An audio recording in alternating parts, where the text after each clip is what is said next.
quarto dia acabou. Agora vocês têm mais 6 para trabalhar. O quarto dia é um dia realmente muito importante, pois hoje você começou a praticar Vipassana de fato. Nos 3 dias anteriores, preparou-se para ingressar no campo de Vipassana, no campo de Panya. Os 6 dias que restam são muito importantes, porque trabalhando com seriedade, com empenho, irá se estabelecer nesta técnica. Uma técnica com características próprias. Técnicas de meditação há muitas, esta é única. Pode-se começar a meditar ao contemplar algo, um trecho das Escrituras, as palavras de um sábio ou santo. À medida que se contempla, a mente se concentra. Isso é bom, ajuda. Ou começamos a verbalizar, repetindo um nome ou palavra assiduamente. A mente se concentra, isso ajuda. Ou visualizamos uma forma imaginária desse Deus ou daquela deusa, dessa ou daquela pessoa santa. E repetidas vezes imaginamos essa forma. A mente se concentra. Ótimo, isso ajuda. Quando você concentra sua mente, verifica iniciar-se uma transformação na superfície da mente, com a condição de que a motivação da concentração seja saudável. Mas essa transformação só ocorre no nível superficial da mente. Em samadhi de absorção muito profunda, essa concentração pode penetrar um pouco, porém não pode atingir a profundeza da mente. O que a psicologia ocidental denomina a mente consciente, a superfície da mente, funciona quando se medita usando verbalização, visualização ou imaginação. No entanto, não alcança a profundeza da mente, onde repousam todos os nossos problemas no nível da raiz. Nossas impurezas têm suas raízes lá no fundo. É esse o armazém, que é muito fértil. Você pode cortar uma determinada impureza na altura dos galhos. Pode até cortar o tronco, mas a raiz permanece. E enquanto a raiz permanecer, pode voltar a nascer. Volta a brotar e de novo volta a crescer. Você não está livre dessa impureza. Essa foi a iluminação de Gautama. Ele se tornou iluminado, ele se tornou Buda por ter percebido que, a não ser que eliminemos as raízes de nossas impurezas, as erradiquemos por completo, não estamos libertos. Ele encontrou um caminho para eliminá-las.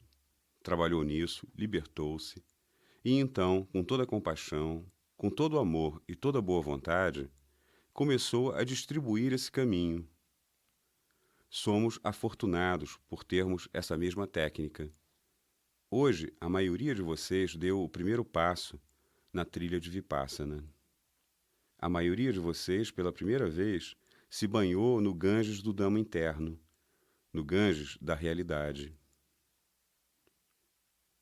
Por outro lado, desde seu nascimento, de olhos abertos, começou a ver as coisas do lado de fora, do lado de fora. O tempo todo, os objetos externos têm sido tão predominantes para você. Nunca se preocupou em saber o que ocorre dentro de si.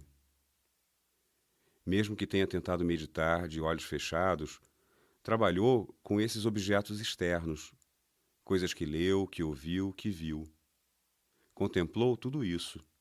Nunca procurou observar a realidade tal como é. A realidade tal como é, dentro da estrutura do corpo, está em constante transformação. Não existe nenhum objeto imóvel no qual possa fixar sua atenção. É de grande ajuda saber que tudo está em transformação. Agora você está se tornando consciente disso na estrutura do corpo. Foi isso que o Buda denominou, na língua daqueles tempos, Nityang Kayagata Sati. Sati é consciência. Sua consciência deverá ser Nichan, constantemente, e Kayagata, dentro da estrutura do corpo. Você começou a aprender a manter sua atenção dentro da estrutura do corpo, com a realidade que se manifesta a cada momento. Mais adiante, ao se desenvolver na técnica, ao se estabelecer cada vez mais na técnica, então, também na sua vida diária, seja o que for que esteja fazendo, não perderá contato com a realidade interna e verá que a sua mente permanece muito equilibrada. Seja qual for a situação, permanece muito equilibrada. Agora, nesse estágio, precisa aprender a se manter consciente da realidade dentro da estrutura do corpo, no plano da experiência. Na língua do Buda, a língua falada na Índia naquele tempo, usava-se a palavra Vedana. Vedana significa experiência, uma emoção, uma sensação. Você não se limita a contemplar, a só contemplar. Não se limita a imaginar. Não se limita a intelectualizar. Você está de fato experimentando, está de fato sentindo as sensações. Isso é Vedana. E é isso que começou a fazer, a sentir a realidade da cabeça aos pés, da cabeça aos pés. Essa base deve ser mantida. Você precisa manter a consciência dessas sensações dentro da estrutura do corpo. Foi dado apenas o primeiro passo. Existem dúvidas comuns sobre a técnica que costumam ocorrer aos alunos. É possível que essas dúvidas surjam também em sua mente. Vamos lidar com elas agora. Uma pergunta que vem sempre à mente é: por que devo mover minha atenção da cabeça aos pés? Mesmo enquanto a atenção está imóvel, posso sentir o que acontece aqui e ali. Então, por que deveria me mover? Dizem que se trata de uma observação sem escolha, uma observação sem esforço. Deixando acontecer, estou observando. Por que fazer até mesmo esse esforço para me mover? Boa pergunta, mas entenda por que é preciso que se mova. Não se trata de simplesmente satisfazer uma tradição particular. Tem sua razão de ser. Se não se movesse, ao sentir uma sensação forte, intensa, em alguma parte, sua atenção iria para essa parte. De repente, começa outra coisa em outra parte, e sua atenção vai para lá. Você estará se movendo de uma parte a outra, sentindo sensações grosseiras, intensas, solidificadas. A maioria das partes ficará de fora. Você nunca irá senti-las, nunca irá observá-las e perderá as sensações mais sutis que prevalecem nessas partes. Sua mente irá permanecer muito grosseira. Só será capaz de sentir sensações grosseiras. Não a estará treinando para sentir as sensações mais sutis, que estão presentes em outras partes do corpo, porque você está sempre trabalhando com as sensações intensas. Mover a atenção é muito importante. Uma razão é a de que, à medida que se prossegue na trilha, existem estações importantes, e é preciso que passemos por essas estações. Uma dessas estações, uma importante estação, é o estágio em que se sente sensações em todas as partes do corpo. Em cada parte do corpo existe uma sensação. Cada partícula do corpo tem uma sensação a todo momento. Enquanto houver vida, onde quer que haja vida, existirá uma sensação. Você precisa desenvolver a sensibilidade da mente, precisa aguçar a mente. Caso contrário, não será capaz de sentir sensações por toda parte. Irá perder essa importante estação. Para isso, precisa manter sua atenção em movimento. Então vem a pergunta: se precisamos nos mover, está bem, nos movemos. Mas por que em ordem? E por que nesta ordem? Não é preciso ser nesta ordem específica. Se você não se der bem com esta ordem e se der bem com outra ordem, vá em frente. Pode adotar a ordem que quiser, mas mantenha aquela ordem, porque somente se movendo em ordem, repetidas vezes na mesma ordem, evitará pular certas partes. E como já disse, não queremos que ignore nenhuma parte do corpo. Mova-se em ordem. Isso é muito importante. Outra pergunta básica ocorre: movendo-me em ordem, pode ocorrer uma sensação intensa em uma área pela qual já passei. Ou começa uma sensação em uma área que ainda não atingi. Devo dar um salto e ir a esse ponto? Ah, não, nunca faça isso. Mais uma vez, estaria correndo de uma sensação intensa para outra sensação intensa, de uma parte do corpo para outra parte do corpo, fora de sequência. Estará deixando de fora muitas partes do corpo e perdendo as sensações mais sutis. Não será capaz de treinar a sua mente para sentir as sensações mais sutis, o que é uma parte muito importante da técnica. Já vi pessoas trabalharem desordenadamente, observando sensações grosseiras por anos a fio.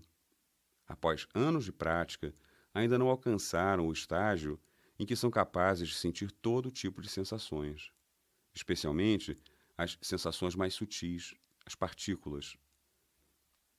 Cada partícula subatômica nada mais é do que pequenas ondas, pequenas ondas. Toda a estrutura física nada mais é do que pequenas ondas, vibrações, vibrações, vibrações. Não existe solidez no mundo material. Tudo é composto de pequenas ondas. Pequenas ondas. Um cientista moderno diz ser assim. A ciência moderna diz ser assim. O Buda disse a mesma coisa. Existe combustão e vibração. O universo inteiro é combustão, vibração. Ele está tendo essa experiência e verbaliza sua própria experiência. O cientista, no plano do intelecto, compreende a mesma coisa. Nada temos contra a ciência moderna, nem contra os cientistas modernos. Cumpriram sua função a serviço da humanidade. Mas, se você quiser entender a lei da natureza em um nível mais profundo, é preciso ter a experiência direta dessa lei. E isso só pode ser feito quando se sente a totalidade do que quer que seja que ocorre dentro da estrutura do corpo. Limitar-se a trabalhar com as sensações grosseiras, intensas, não lhe permite compreender a lei da natureza no nível mais profundo. Portanto, é essencial mover sua atenção em ordem. Digamos que tenha alcançado um certo ponto e uma sensação muito intensa surge em uma área pela qual já passou. Parte da sua mente estará percebendo essa sensação, mas mesmo assim continue a se mover. E na próxima rodada, quando chegar a esse ponto, se a sensação ainda estiver presente, observe. Se tiver sumido, sumiu. Continue a se mover em ordem, em ordem. Outra pergunta que sempre surge: quanto tempo devo levar para me mover da cabeça aos pés? Não existe tempo determinado para isso. É um caminho do meio. Neste estágio, não deve nem acelerar tanto, que em uma só respiração se mova da cabeça aos pés, porque perderá tantas coisas, nem ir tão devagar, pontinhos, pontinhos, que leva horas e horas. Sua mente irá se entediar, será incapaz de trabalhar. Portanto, uns 10 minutos por rodada são suficientes. Ou um pouco mais, não importa. Outra pergunta. Uma área de que tamanho de cada vez? De início, quando começa a trabalhar, 5 a 8 centímetros são o suficiente, mas às vezes a mente está muito lenta, ou às vezes a sua mente está muito aguçada, e outras vezes ela se torna entorpecida e você não consegue sentir nada. A mente está tão grosseira, as sensações são tão sutis que você não consegue percebê-las. Nesse caso, vá por grandes partes, a cabeça toda, o rosto inteiro, todo o peito, o abdômen todo. E mova-se observando grandes áreas. Percebe uma sensação em algum lugar? Muito bem, mova-se. Continue a se mover, continue a se mover. E aos poucos verá que encontra sensações por toda a parte. Chegará um estágio em que perceberá sensações por toda a parte. Terá sensações no menor dos pontos. É preciso trabalhar com muita paciência, muita paciência. Outra pergunta frequente. Devemos sentir as sensações apenas na superfície do corpo ou também no seu interior?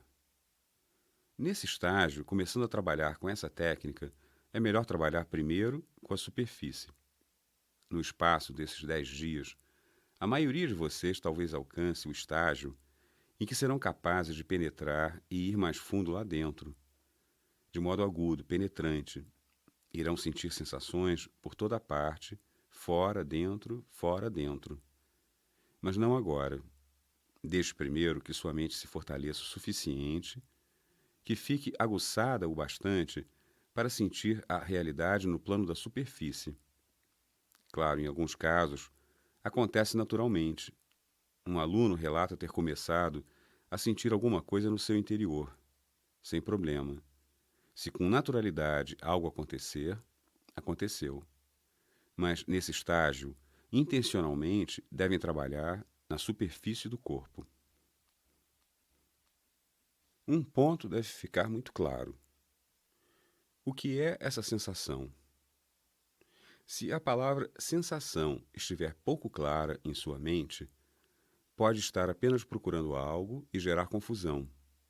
É tão simples, compreenda. Estou sempre repetindo. Sensação é tudo aquilo que se experimenta no plano físico. Tudo aquilo que sente no nível do corpo é sensação. Digamos que sinta calor. Calor é uma sensação. Sente suor. Suor é sensação. Sente latejar, pulsação, vibração, ardência, peso, amortecimento. Qualquer coisa que sentir, no plano físico, é sensação. Às vezes surge uma dificuldade quando, apesar dessas explicações repetidas, não queremos compreender do que se trata. Continuamos a procurar por algo. É comum ouvirmos: "Não, eu não tenho sensação nenhuma." Por exemplo, amanhã, quando seu professor assistente o examinar, ele perguntará: "Sente alguma sensação?" E um de vocês será capaz de responder: "Não, nenhuma sensação, nenhuma sensação." E a segunda pergunta é: "Conseguiu ficar sentado por 1 hora sem mudar de posição?" "Ah, não, precisei mudar de posição muitas vezes." Por quê? Porque senti uma dor muito forte. Dor forte e, no entanto, nenhuma sensação? Não pode haver sensação mais intensa do que a dor. E, no entanto, o aluno é capaz de dizer: "Nenhuma sensação." Porque ele estava à procura de alguma coisa. Estava à procura de algo em particular. Uma sensação de beatitude, êxtase. Ah, maravilha! Vim meditar para ter a experiência da beatitude. Que dor é essa? Estou aqui para observar essa dor? Não vim em busca de dor. Dor eu já tinha na minha vida. Para que viria aqui procurar dor? Você está procurando alguma coisa. Assim é muito difícil. Acontece mesmo durante a Anapana. No segundo ou no terceiro dia, quando lhe perguntam: "Alguma sensação nessa área?" E alguém responde: "Não, nenhuma sensação." E esfrega o local assim. "Ei, o que é isso?" "Foi só uma coceira aqui." Coceira não é sensação para essa pessoa. Ele estava procurando por alguma coisa. E de vez em quando alguém chega e me diz: "Ah, Goenka-ji, sinto muita dor, pressão, peso, calor, suor, pulsação. Tudo aquilo de que você falou, mas nenhuma sensação." Nenhuma sensação, porque nenhuma dessas é sensação para ele. Está procurando alguma coisa especial. Sempre recordo o caso do meu amigo. Há dezenas de anos, quando fiz um curso destes pela primeira vez, no início foi difícil. No segundo dia, arrumei a mala para fugir do curso. Ah, isso não é para mim. Venho do mundo dos negócios, onde as pessoas têm mentes tão pouco escrupulosas e cheias de astúcia. Essa técnica é para pessoas mais direitas, como professores ou coisas assim, que são boas pessoas. Não posso fazer isso. E além disso, havia a tradição, a minha cultura original. O que faz essa gente? Onde está Deus? Não há espaço para Deus. Pobre Deus sumiu. Ou a alma? Não há alma. Do que estão falando? Que tipo de meditação é essa? Todos esses pensamentos estavam presentes. Eu estava esperando algo de especial. No segundo dia, queria fugir. Sou muito grato a uma das meditadoras. Foi tão bondosa, ela disse: "Fique por apenas mais um dia. Você está tendo sensações de forma maravilhosa. No primeiro dia tive sensações na área das narinas. Apenas observe. É isso que o professor quer que faça. Vá em frente. Fiquei. Sou grato. Caso contrário, teria perdido uma coisa tão maravilhosa na minha vida. E quando termina o curso, quem foi beneficiado não pode resistir. Temos vontade de dizer aos outros: "Ah, é tão maravilhoso." Contamos aos membros da nossa família, aos nossos amigos: "Por favor, vá ver. É tão bom. Você também deve tentar. Irá lhe fazer bem também." Uma série de pessoas começou a participar nos cursos. Um dos meus amigos era um homem muito rico, também industrial, homem de negócios, e isso equivale a dizer uma pessoa muito infeliz. Muito infeliz. Não que haja nada de errado nem no comércio, nem na indústria, mas a maneira como são conduzidos os negócios, se for uma corrida desenfreada só atrás de dinheiro, dinheiro, dinheiro, essa loucura é uma tristeza só.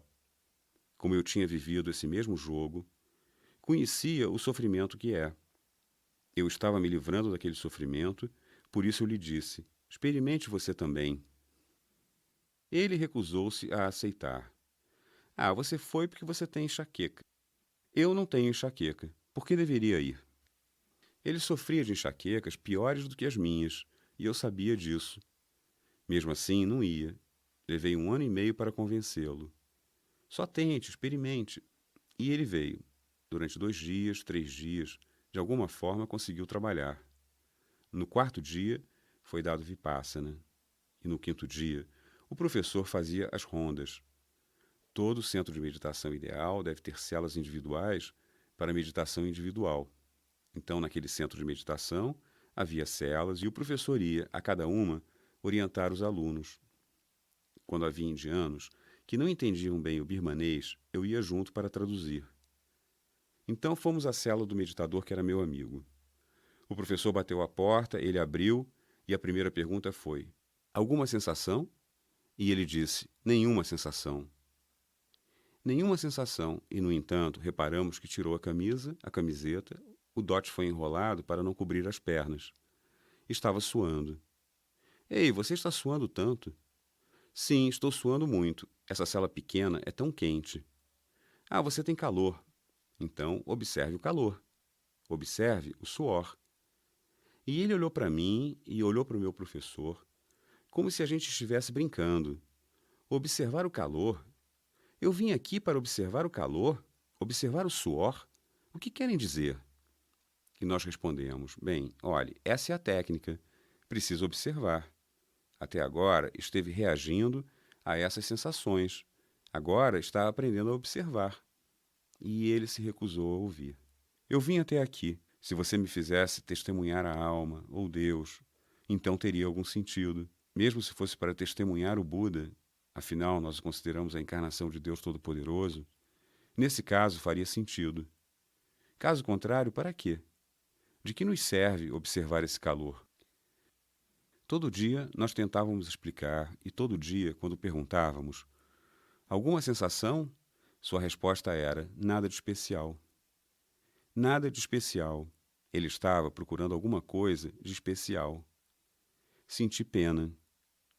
Teve tanta dificuldade para vir e passou todos os 10 dias em busca de alguma coisa de especial.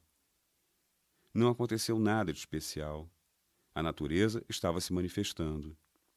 A natureza do corpo estava se manifestando. A verdade estava se manifestando. O Dhamma estava se manifestando. E ele perdendo isso. Não, não quero isso. Quero alguma coisa especial. Alguma coisa especial. 1 ano mais tarde, ele viu tanta gente ir ao centro e todo mundo que ia saía de lá sorrindo. Tinham obtido esse benefício ou aquele benefício. Sentiu tamanha pena, percebeu ter perdido alguma coisa. Então insistiu conosco: "Mais uma chance, por favor, me deem mais uma chance." O professor me recusou, mas por favor, me recomendem. Agora, se mandarem observar calor, vou observar só calor, nada mais. Se disserem suor, vou observar só suor, nada mais. E sim, ele veio. Trabalhou como se deve e se desenvolveu enormemente em Vipassana. Por isso, enquanto estiver à procura de alguma coisa especial, não estará praticando Vipassana. Vipassana é yatha bhuta, seja o que for que ocorre nesse momento, a realidade desse momento tal como é. Tal como é, e não como gostaria que fosse. Se isso for compreendido, continuará a progredir sem cessar. Não haverá dificuldade, mas se insistir em ignorar a realidade que se manifesta e procurar por alguma coisa ausente, nesse caso, não estará praticando Vipassana. Portanto, precisa fixar bem isso. Seja o que for que sinta, no plano físico, qualquer coisa que sente, isso é uma sensação. Agradável ou desagradável, intensa ou fraca, seja o que for, você apenas observa. Apenas observa, observa. Você fez a sua parte. Agora deixe o resto com o Dhamma. Deixe o resto com a natureza. Seja feita a vossa vontade. Você fez a sua parte. Os resultados vão começar a chegar. Está se movendo da cabeça aos pés, da cabeça aos pés. Talvez chegue a não sentir sensação alguma. Em alguma parte não há sensação. Para você, não há sensação. É uma área cega, uma área em branco. Na realidade, não existem áreas cegas, áreas em branco. As sensações estão por toda parte. Mas como sua mente é muito grosseira, e a sensação dominante, naquele ponto específico, é muito sutil, a sua mente não é capaz de percebê-la, e você diz não haver sensação. Tudo bem, nenhuma sensação. Essa é a realidade do momento. Nenhuma sensação. Permaneça ali com calma, quieto, atento e equânime. Isso é muito importante, equânime. Se você não estiver equânime, nesse caso, a técnica não o ajudará. Por exemplo, quando você se depara com uma área cega, sem sensação, se permanecer ali por um minuto e começar a desejar, quero uma sensação, quero uma sensação. Se tiver permanecido por um minuto e nenhuma sensação, e de novo na volta seguinte continuar sem sensação, quero uma sensação, quero uma sensação, veja, 5 vezes nenhuma sensação, 10 vezes nenhuma sensação, então você estará ansiando, ansiando, ansiando. Toda vez que começar a desejar com avidez, perde o equilíbrio da sua mente. E quando a mente perde seu equilíbrio, torna-se muito grosseira. Não consegue sentir as sensações sutis. Portanto, mantenha a equanimidade. Mesmo que você não tenha essa avidez, poderá ter aversão. Veja, essa cegueira ainda não foi embora. 1 volta e não foi embora. 5 voltas e não foi embora. Você tem aversão pela cegueira nessa área. Mais uma vez, perdeu o equilíbrio da mente. Permaneça equânime. Apenas aceite a realidade assim como é. Este é o momento em que não estou experimentando sensação alguma nessa área. Fiz a minha parte. Não há sensação. Nenhuma sensação. Vejamos o que acontece. Mas se for uma parte coberta do corpo, tente sentir o toque do tecido. Isso também é uma sensação, embora muito superficial. Não importa, sinta o toque do tecido e mova-se. Se for uma parte descoberta do corpo, nesse caso, o toque do ar. Isso é muito superficial, mesmo assim, sinta o toque do ar e mova-se. Continue a trabalhar dessa maneira, com muita paciência, muita paciência. Em breve irá alcançar o estágio em que começará a sentir sensações por toda parte. Existem 2 aspectos dessa técnica. Um é desenvolver a sua capacidade, a sensibilidade da sua mente, para sentir sensações de diferentes tipos por toda parte. O segundo consiste em aprender a observá-las objetivamente. Procure não reagir. Está aprendendo esta técnica para modificar o padrão habitual da sua mente no nível mais profundo.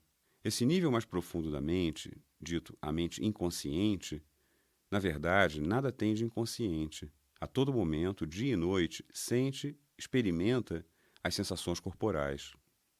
Está sempre sentindo todo tipo de sensação, surja o que surgir, a cada momento. E reage sem parar a essas sensações. Se a sensação for agradável, reagirá com desejo. Se a sensação for desagradável, reagirá com aversão, ódio. Esse é o padrão habitual da mente profunda, inconsciente, continuamente desejando, odiando, desejando, odiando. Para modificar esse padrão habitual, é preciso alcançar o ponto onde esse padrão habitual se manifesta, ou seja, o nível mais profundo da mente, onde sente as sensações. Você não deseja, não odeia, apenas observa e compreende. Veja, está mudando, mudando, mudando. À medida que você trabalha, as realidades da natureza são cada vez mais esclarecidas. A lei da natureza começa a se revelar. Essa lei se aplica por toda a parte, dentro, fora. Todo o universo, animado ou inanimado, é governado pela mesma lei. Pode tentar entender essa lei no plano do intelecto, quando percebe algo externo, mas não terá tido a experiência. Só pode experimentar isso quando sentir tudo dentro da estrutura do corpo. Então sim terá a experiência dessa lei e ficará bem esclarecida. Não pode haver confusão nenhuma. Não pode haver dúvida nenhuma. Foi o que fez Gautama, o Buda. Embora príncipe, não nasceu no palácio real, nasceu sob uma árvore, em meio à natureza, a céu aberto. Com 5 ou 6 anos, sentado debaixo de uma árvore, simplesmente começou a meditar, observando a respiração, e entrou em profundo samadhi, a primeira experiência de meditação, samadhi de absorção profunda. Debaixo de uma árvore, em plena natureza. Com 35 anos, de novo, debaixo de uma árvore, ficou inteiramente iluminado. Então, movido pela compaixão, passou a distribuir essa técnica maravilhosa e começou a girar a roda de Dhamma. O primeiro ensinamento que deu foi, mais uma vez, debaixo de uma árvore, em plena natureza, a céu aberto. E com a idade madura de 80 anos veio a falecer, debaixo de uma árvore, em plena natureza, a céu aberto. Todos os momentos importantes de sua vida, debaixo de uma árvore, em plena natureza, a céu aberto. Estudou a natureza em profundidade. Mas estudar a natureza externa, por melhor que se estude, não torna ninguém um Buda, não torna ninguém iluminado. Foi ao estudar a natureza interna, no plano da experiência, que se tornou um Buda. E foi o que ensinou. Nityang Kayagata Sati. É preciso permanecer sempre consciente da realidade contida na estrutura do corpo. Isso é Vipassana. Praticando isso, esta lei fica tão clara no plano da experiência. Uma coisa que se torna muito clara para o aluno de Vipassana é mudança, mudança, mudança. A cada momento, uma mudança ou outra acontece dentro da estrutura do corpo. Você está tendo a experiência. Do lado externo, também a mesma lei se aplica, mudando, mudando, em constante transformação, como se tudo estivesse se derretendo em um caldeirão. Nada surgiu como um produto final que não mude mais. Animado ou inanimado, tudo no mesmo caldeirão, mudando, mudando, tudo no fluxo, tudo fluindo. E essa realidade vem com a experiência, dentro da estrutura do corpo. Outra realidade.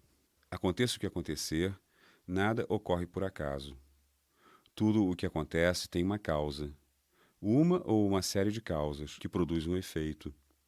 Causa, efeito, causa, efeito. É assim que o universo todo continua a rodar, girar, fluir. Causa, efeito, causa, efeito. No plano de experiência, isso fica bem esclarecido. Outra realidade que será bem esclarecida. Tal como a causa, assim será o efeito. Tal como a semente, assim será o fruto. Fora de nós, no mundo da vegetação, vemos a mesma coisa. Dentro de nós também. Começamos a experimentar a mesma lei. No mundo exterior, planto duas sementes. Uma, a da cana-de-açúcar. Outra, da árvore nim, uma árvore tropical muito amarga. Ambas recebem o mesmo alimento, a mesma terra, a mesma água, o mesmo ar, o mesmo sol. Brotaram e começaram a crescer. O que houve com essa cana-de-açúcar? Cada uma de suas fibras é doce, tão doce. E essa árvore nim, cada fibra é tão amarga, tão amarga. Por que a natureza é tão bondosa com uma e tão cruel com a outra? Ou você poderia questionar: Deus Todo-Poderoso, por que é tão bondoso com uma e tão cruel com a outra? Ninguém é bondoso nem cruel. Trata-se apenas de uma lei fixa da natureza. A natureza só faz nutrir e ajudar a semente a manifestar a sua qualidade. A qualidade da semente da cana-de-açúcar é a doçura. Doçura que se manifesta em cada fibra. A qualidade dessa semente de nim é a amargura. Amargura que se manifesta em cada fibra. Essa é a lei da natureza. Uma grande árvore nim cresceu. Vou até lá, reverencio 3 vezes, rodo 108 vezes em torno dela, então ofereço flores, incenso e doces e etc. E então, com olhos rasos d'água, começo a rezar. Ó Deus Nim, por favor me dê mangas doces. Quero mangas doces, por favor me dê mangas doces. Você continua a chorar o ano todo, a vida toda. Nada acontece. Você só obtém nim amargo. Não consegue mangas doces. Se quiser mesmo mangas doces, nesse caso, na hora de plantar a semente, precisa tomar muito cuidado. Se plantar a semente da manga doce, obterá apenas manga doce. Nossa dificuldade é que, na hora de plantar, somos tão descuidados, tão poucos conscientes, tão desatentos. Estamos continuamente plantando sementes amargas. Quando chega a hora da colheita, então, eu só quero frutos doces. Não é possível. Tomara que aconteça algo de bom comigo. Apesar da semente amarga que estou plantando, vou obter alguns frutos doces. Um poder invisível irá me ajudar. Deus Todo-Poderoso irá me ajudar.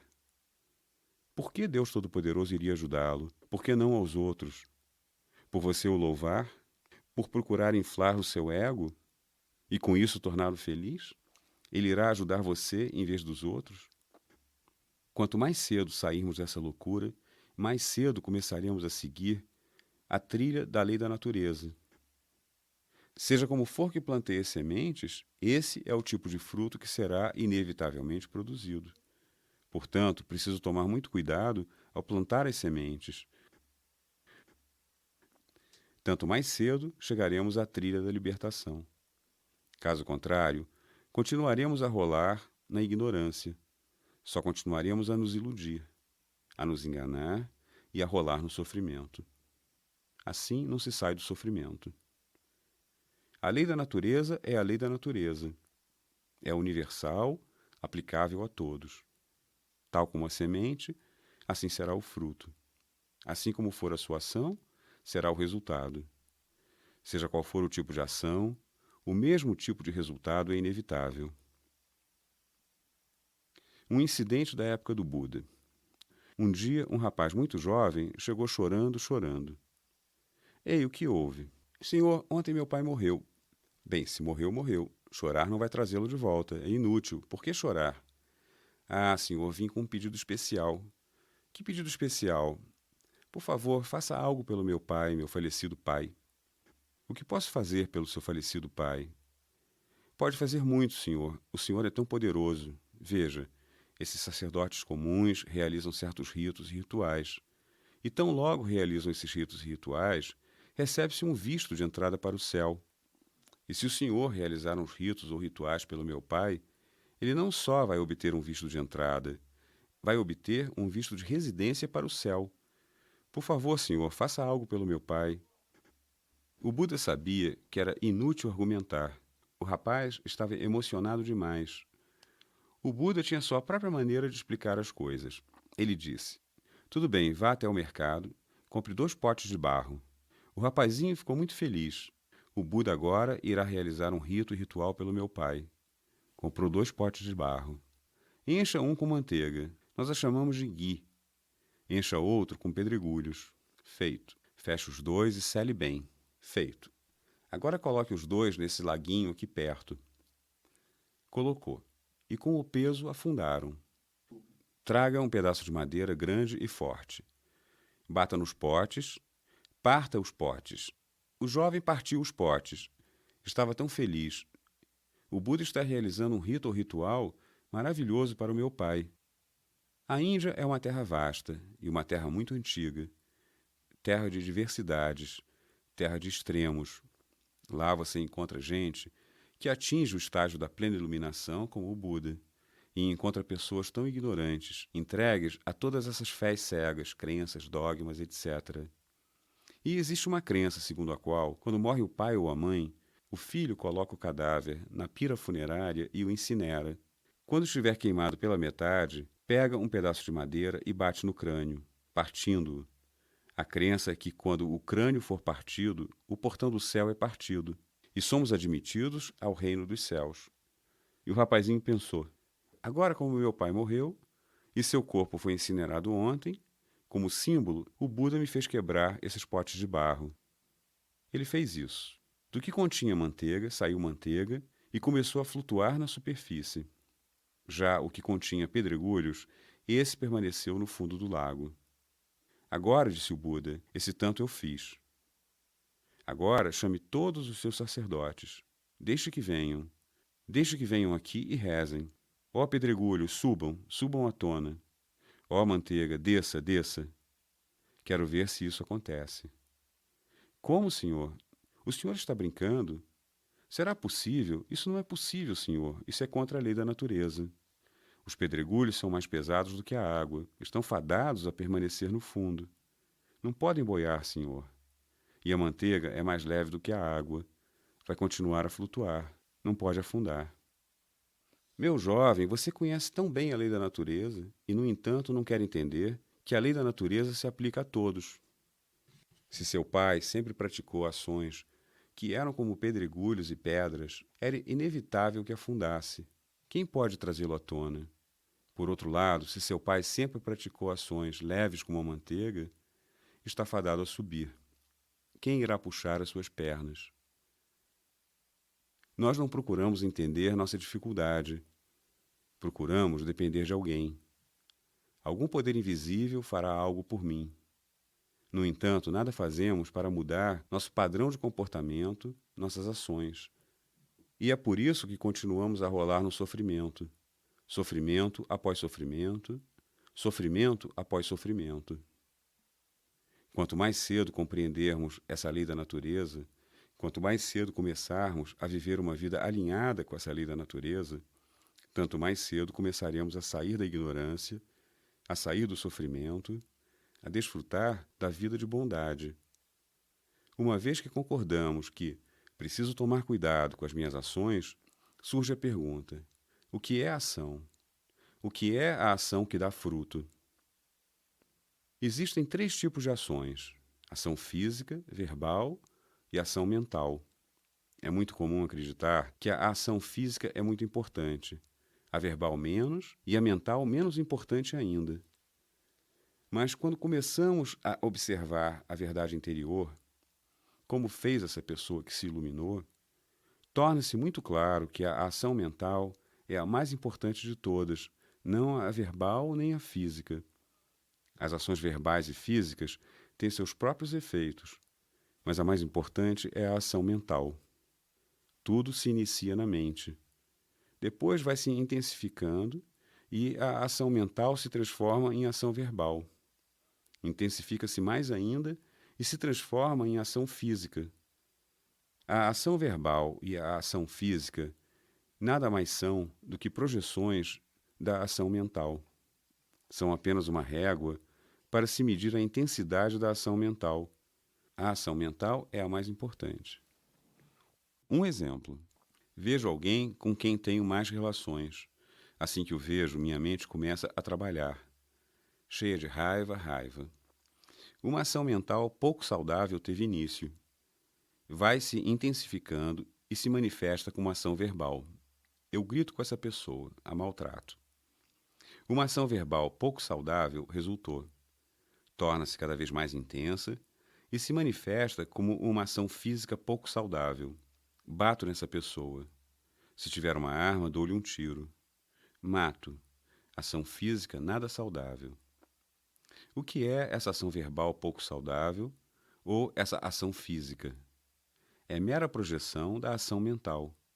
Apenas uma régua para medir a intensidade da minha ação mental pouco saudável. Da mesma forma que com as ações pouco saudáveis acontece com as saudáveis. Vejo alguém que está em uma condição desgraçada e infeliz. Minha mente começa a trabalhar.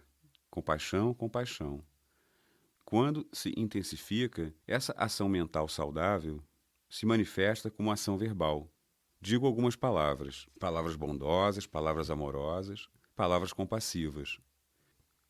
Essa ação verbal saudável se intensifica e se manifesta como uma ação física. Ajudo essa pessoa fisicamente, dou-lhe algo. Uma ação física saudável. Saudável ou não saudável, todas as ações verbais e físicas são projeções das ações mentais. Essa foi a descoberta de uma pessoa iluminada. Essa foi a iluminação de uma pessoa iluminada. É a mente que mais importa. Tudo começa na mente. A mente precede tudo. Ele verbalizou a sua própria experiência quando disse: Manopabangama dhamma manosetta manomaya. Manopabangama dhamma. a mente precede a tudo. Manosetta É por isso que a mente é mais importante, importa mais. manomaya. Seja o que for que experimente pela vida fora, nada mais é do que o produto da sua própria mente. Manomaya. Manasa chepadutene bhasativa karutiva. Se, com base em uma mente pouco saudável, uma mente impura, você realizar qualquer ação física ou verbal, então Tatonang dukhamanveti chakang vaivatu padang. o sofrimento seguirá no seu encalce. Seguirá no seu encalce, como a roda da carroça segue o cavalo, atrelado àquela carroça. Aonde for o cavalo, a roda continuará a segui-lo. Devido à base estar equivocada, o sofrimento continuará a segui-lo. Assim também, Manasa chepasannene bhasativa karutiva. se com a base de uma mente pura, uma mente saudável, você realizar qualquer ação, verbal ou física, então Tatonang sukhamanveti chaya vayanapayini. toda a felicidade continuará a segui-lo como sua própria sombra. Aonde quer que você vá, lá estará a sua sombra. Aonde quer que vá, sua sombra estará lá. Essa é a lei da natureza. A base da mente é o mais importante. É a base da mente que o leva a agir, em primeiro lugar, no plano mental. Em seguida vem o plano verbal e o plano físico. O resultado obtido, o fruto que colhe, é o fruto de sua ação mental, a volição da sua mente, não a ação verbal nem a ação física. Um exemplo: vejo alguém com quem tenho mais relações. Gero raiva e então grito, insulto, xingo. Seu cachorro, seu porco, etc. Não sei como vocês insultam o seu país, mas em Hindi dizemos: seu cachorro, seu porco, seu burro. Então, seu cachorro, seu porco, seu burro. Maltratei. Um incidente. Outro incidente: vejo meu neto chegar, todo sujo por ter brincado na lama. E digo: seu cachorro, seu porco, seu burro. As mesmas palavras. Usei as mesmas palavras no plano verbal. É a mesma ação, mas do ponto de vista da mente, a volição mental está no polo oposto. Quando dirigi essas palavras ao meu inimigo, eram cheias de má vontade. Quando usei as mesmas palavras para me dirigir ao meu neto, foi cheio de boa vontade. A natureza se encarrega da ação mental, não da ação verbal. O resultado obtido, o fruto que se colhe, depende da volição da mente, não da ação verbal nem da ação física. Outro exemplo, uma pessoa muito rica, cheia de dinheiro, joias, etc., viaja sozinha na floresta. Um bandido, um ladrão, vem no sentido oposto. Descobre que esse homem tem muito dinheiro e quer esse dinheiro. A pessoa rica não quer se separar do seu dinheiro e diz: não. Com raiva, o bandido pega sua faca e enfia na barriga do viajante. E, como resultado, o viajante morre. Um incidente. Outro incidente. Alguém desenvolveu uma úlcera muito dolorosa. Diferentes tratamentos são tentados, mas não se consegue curá-lo. Então, um cirurgião diz: bem, se abrir sua barriga e eliminar essa úlcera, talvez lhe alivie. Está bem, faça isso. Coloca uma pessoa na mesa cirúrgica, no centro cirúrgico. O médico pega uma faca, enfia na barriga do paciente e ocorre que, nesse momento, o paciente morre. O médico e o bandido fizeram a mesma coisa no plano físico. Ambos pegaram suas respectivas facas, enfiaram na barriga de alguém e, como resultado, aquela pessoa morreu. Agora, será que a natureza, ou Deus Todo-Poderoso, dará a ambos o mesmo resultado? Não. É a volição mental que importa. A volição mental do bandido era cheia de má vontade, e a volição mental do médico cheia de boa vontade. A natureza se encarrega da motivação da mente, da volição da mente, e o fruto chega precisamente de acordo com isso. Qual a base da mente? A base da mente é o mais importante. A volição da mente é mais importante do que qualquer ação no plano físico ou verbal. Precisamos tomar todo cuidado com a mente e com a volição da mente. Para tanto, devemos entender o que é a mente e como funciona. Vipassana irá ajudá-lo. Compreenda, toda a técnica consiste em dividir, dissecar, desintegrar, dissolver a estrutura física inteira. Você não precisa fazer nada. Você se limita a observar, observar, observar. A natureza começará a dividir, dissolver, desintegrar, dissolver sem parar. Inicialmente, irá se deparar com experiências grosseiras, intensas, solidificadas no corpo. Depois, elas começam aos poucos a se dissolver. Você alcançará um estágio em que não há nada além de um fluxo livre de vibrações sutis, um fluxo livre de energia, muito sutil, muito sutil. Assim também, a mente é dividida, dissecada, desintegrada. Aquele que se torna inteiramente iluminado examina toda a estrutura mental e física. Dividindo a estrutura física, chega ao estágio em que a menor das partículas subatômicas, que denomina Atakalapa, 8 coisas juntas, não pode mais ser dissecada. Do mesmo modo, a mente, dividindo sem parar os conteúdos mentais, dividindo, dissecando, chega-se ao estágio em que se verifica existirem 121 tipos de mente e 52 tipos de conteúdos mentais, denominados concomitantes mentais. Cada tipo de mente surge com um concomitante ou outro.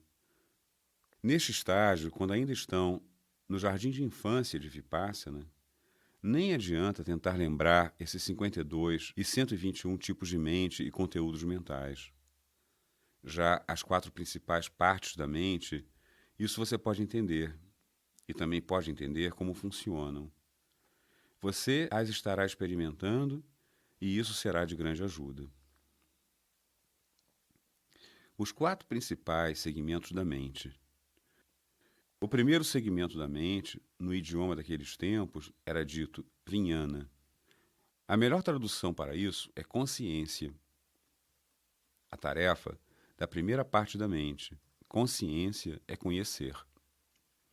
todas as 6 portas sensoriais de que dispomos, os olhos, os ouvidos, o nariz, a língua, o corpo e a mente, cada uma das 6 portas sensoriais tem a sua própria vinhana. São 6 consciências separadas: consciência da visão, consciência da audição, consciência do olfato, consciência do paladar, consciência do corpo e consciência da mente. 6 vinhanas. Quando alguma coisa entra em contato com uma das portas sensoriais, um som entra em contato com a porta sensorial dos ouvidos e surge a consciência auditiva. Uma forma, formato, cor ou luz entra em contato com a porta sensorial dos olhos e a consciência da visão surge. Um aroma entra em contato com o nariz e surge a consciência do olfato. Um sabor entra em contato com a língua e surge a consciência do paladar. Algo tangível entra em contato com o corpo e surge a consciência do corpo. Um pensamento, uma emoção, entra em contato com a mente e surge a consciência da mente. A tarefa dessas 6 consciências é a cognição. Algo aconteceu. Consciência auditiva. Um som entrou em contato com os ouvidos. Surge a consciência auditiva. Veja, está acontecendo alguma coisa. Na mesma hora, outra parte da mente desperta. No idioma daqueles dias, era denominado sanya. A melhor tradução é percepção. Sua tarefa é reconhecer. Quando um som entra em contato com os ouvidos, a primeira parte da mente dirá: aconteceu alguma coisa na porta sensorial dos ouvidos. Só isso. A segunda parte vai tentar perceber o que foi que aconteceu. Palavras. Que palavras? Palavras ofensivas ou palavras de elogio. Percebe. Com toda a experiência do passado, todo o condicionamento do passado e toda a memória do passado, percebe. E não só, também avalia. Palavras ofensivas, muito mal. Palavras de elogio, maravilha. Assim que essa segunda parte tiver cumprido sua tarefa, a terceira parte entrará em ação. No idioma daqueles dias, era dita Vedana, sensações. Experimentar sensações no corpo. Assim que se avalia serem palavras elogiosas e maravilhosas, notará um fluxo de vibrações sutis agradáveis, por causa da avaliação de serem boas palavras. Palavras ofensivas e se avalia muito mal, e verá que há um fluxo de sensações desagradáveis no corpo.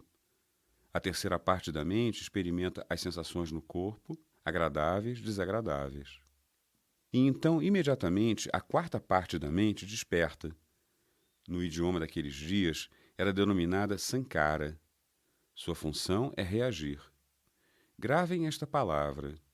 Ela será usada repetidamente durante os próximos 6 dias. Sankara. Trata-se, na verdade, da motivação da mente, da reação da mente. É uma quantidade de ação. A primeira, cognição, não constitui uma ação, não dará fruto. Perceber não é ação, não dá fruto algum. Sentir não é ação, não dá fruto algum. Mas o sankara, a reação, isso dá fruto, porque você continua a repetir, a repetir. Palavras elogiosas, sensação agradável, e essa parte da mente continua a repetir. Eu quero, quero mais, quero mais. Desejando, desejando, desejando sem parar, gerando apego. Ansiando sem parar, gerando apego. Palavras ofensivas, sensação desagradável. Essa parte da mente reage com aversão, ódio. Não gosto, não gosto. Quero me livrar disso. Aversão, aversão. Aversão contínua. O sankara é a intenção mental. Resulta na ação mental e isso dá fruto. Qual a profundidade do seu sankara? Qual a força de sua semente? Qual a qualidade desse sankara? É esse tipo de fruto que irá produzir. Existem 3 tipos de sankaras. Geramos, sem cessar, 3 tipos de sankhara. Deixando de lado se os sankharas são saudáveis ou insalubres, há 3 tipos de sankharas. Um é como uma linha traçada na água. Assim que é traçada, é eliminada. O segundo é como um traço riscado na areia da praia. De manhã foi traçado, à tardinha foi eliminado. O terceiro é como um traço gravado na pedra com cinzel e martelo. Um traço muito, muito profundo. Leva anos a fio para ser eliminado. Esse terceiro tipo é muito perigoso. E é o que fazemos quando continuamos a repetir raiva, raiva, ódio, ódio, paixão, paixão, medo, medo, preocupação, preocupação, ansiedade, ansiedade, depressão, depressão. Repetimos sem cessar essas contaminações, repetindo, repetindo. Assim vão cada vez mais fundo e produzem resultados cada vez mais profundos. Produzem muito mais sofrimento do que os outros dois. Isso será cada vez melhor entendido à medida que praticar a técnica. O funcionamento da mente, estes 4 setores da mente, sua relação com o corpo e a interação dos dois. Como um influencia o outro, como um é influenciado pelo outro. Como esse sankhara que estou gerando se torna cada vez mais profundo. Como, se permanecer mais alerta, mais atento, mais consciente, não se aprofundam tanto. De modo que começo a sair do meu sofrimento. Isso se torna cada vez mais claro. O dia todo você gerou sankhara após sankhara. Cada vez que acontece alguma coisa lá dentro, no fundo, há uma sensação e você reage. Você faz isso o tempo todo. À noite, quando se deita, tenta recordar quantos sankharas gerou durante o dia. Incontáveis sankharas, impossível lembrar de todos.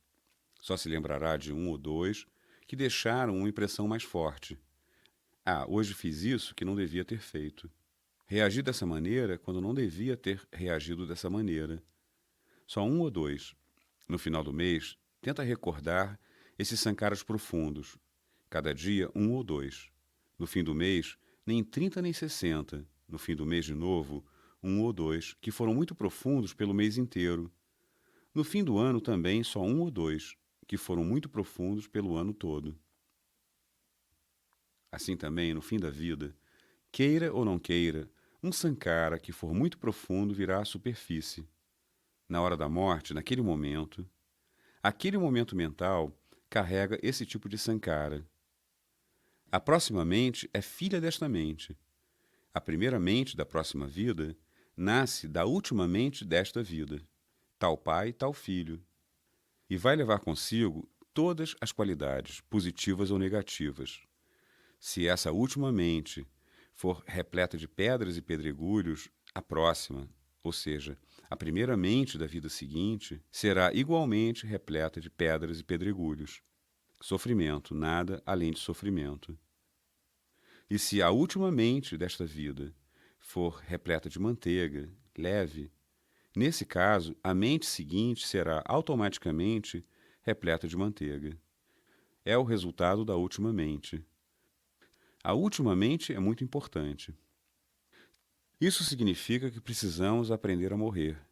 Morrer com um sorriso nos lábios. E é isso o que Vipassana ensina. Claro, todo mundo morre, até um meditador de Vipassana precisa morrer. Mas observamos que todo aquele que se estabelece em Vipassana, mesmo que só se estabeleça um pouquinho, esses meditadores de Vipassana, quando morrem, e só em um caso houve uma pequena dúvida, fora isso, das centenas que já morreram, nenhuma única pessoa morreu chorando ou com medo. Todos morrem conscientes e sorrindo. Ah, a morte está chegando, chegando, chegando com esta sensação. Chegando, chegando. Passou. E daí? Você observa. Por que chorar? É uma promoção, não um rebaixamento. As pessoas choram porque acham que é um rebaixamento. Quando há promoção, não se chora. Estamos indo para um lugar melhor. Fomos promovidos. Um meditador de Vipassana nunca chora na hora da morte. Aprende a arte de morrer. E a arte de morrer só será perfeita quando tiver dominado a arte de viver. Se passar sua vida inteira chorando e depois quiser sorrir na hora da morte, impossível. Portanto, precisa aprender a sorrir a vida toda. A arte de viver irá se transformar na arte de morrer. A arte de viver é isso que está aprendendo agora. Tudo que acontece no exterior gera uma sensação interna. A primeira parte sabe que alguma coisa está acontecendo. A segunda parte avalia, e essa avaliação transforma a sensação em agradável ou desagradável. Se você treinar a sua mente para não ser afetado por essas sensações agradáveis ou desagradáveis, estará transformando o padrão habitual da sua mente no plano mais profundo. Mesmo que reaja, o sankhara não será tão profundo, porque não estará repetindo sem cessar. Tomará consciência daquilo que faz. Claro, agora foi dado apenas o primeiro passo. Em 1 hora, durante a maior parte do tempo, estará repetindo esse sankhara de novo e de novo. Ah, tanta dor! Que espécie de meditação é essa? Tanta dor! Não gosto da dor. Você está repetindo a reação. É o velho hábito. Mas consegue alguns momentos em que diz: tudo bem, deixe-me ver quanto tempo dura. Se não reagir, não vou gerar sankaras de aversão. Vou só observar. Esses poucos momentos são momentos maravilhosos em que você está apenas observando. Sua cabeça está fora da água. E depois você começa a reagir de novo. Sua cabeça afundou na água e você não sabe para onde é arrastado. Passado algum tempo, sua cabeça volta a despontar da água. Esses poucos momentos em que sua cabeça está fora da água são momentos maravilhosos. Esses poucos momentos irão se transformar em uns poucos segundos, e esses poucos segundos em alguns minutos. E desse modo, devagar, você vira o jogo. Muda o padrão habitual da sua mente. Sai do sofrimento. Toda vez que reage, toda vez que reagir por períodos mais longos, verifica que está afundando no sofrimento. Saia disso, saia. Aqui tem uma técnica muito maravilhosa e você veio aqui para praticá-la, para trabalhar nela. Os 6 dias que restam são muito maravilhosos. Procure se estabelecer o máximo que puder na técnica e faça uso dela pelo resto da vida. Faça uso dela. Os 6 dias que restam são muito preciosos para você. Cada momento é muito precioso. Tem aqui uma técnica que é uma maravilha. Tem a trilha, tem a lei, tem a natureza, tem a realidade. Continue a observar, a observar, a observar tudo isso. Aproveite ao máximo esse tempo. Aproveite ao máximo a oportunidade. Aproveite ao máximo as facilidades que lhe são oferecidas aqui. Aproveite ao máximo esse Dhamma maravilhoso, essa técnica maravilhosa, para sair de todos os sofrimentos, para se livrar da ignorância de gerar sankaras após sankaras, sankaras após sankaras. Livre-se dessas amarras. Liberte-se e desfrute da verdadeira paz, da verdadeira harmonia, da verdadeira felicidade.